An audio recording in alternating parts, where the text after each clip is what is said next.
The World Health Organization and its chief, Tedros, are quite busy these days, going around the world and negotiating with countries and making sure that everybody obeys.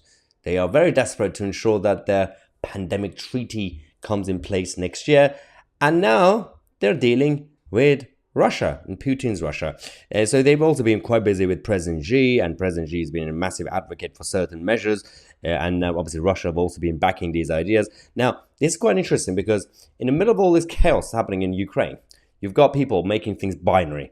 So some people would say, well, because we don't like our current establishments, the globalist elite in the West, so by default, Russia and China must be the good guys. Nothing is binary. It doesn't work that way. It's not a Disney movie. But now we have a situation where it's not the first time that Russia is a huge member of the WHO, and they've had meetings like this before. But it's not really the first time when Russia said one thing at some point and then did the exact opposite 10 minutes later when it came to these organizations. So Russia are playing WHO. WHO in the pocket of China, they're playing the world. Everything is a mess. No, we cannot find out exactly what the main agenda is going to be because the founders of these organizations, backed up by their financial backers, you have everybody else with their own background, including people like Bill Gates, and they have their own interests, and they are, they philanthropist nonsense. But again, the sort of experiments that they've done all around the world, and a failure, absolute failure in some of these decision making, including face coverings, face nappies, and everything else. There's no accountability. Now we have Tedros going to Russia, saying, met with Russia's deputy health minister to discuss our scientific and evidence-based work and the move of the Europe office for the WHO for the prevention and control of non-communicable diseases to Copenhagen in Denmark and everything else, and to help get Russia to help to advance maternal and child health. Okay, really? Is this because now you've got Russia backing the pandemic treaty, even though Russia said something else a couple of years ago? It's quite interesting. So these are the photos that we have. Obviously, it's still a member of WHO. The Russians are still trying to influence it.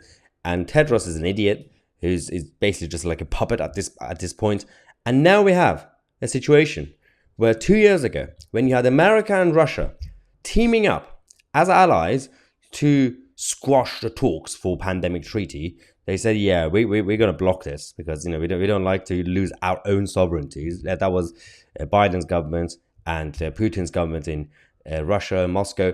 Now everything's kind of changed because now you have all these people from Ursula von der Leyen, President Xi, President Biden, and President Putin.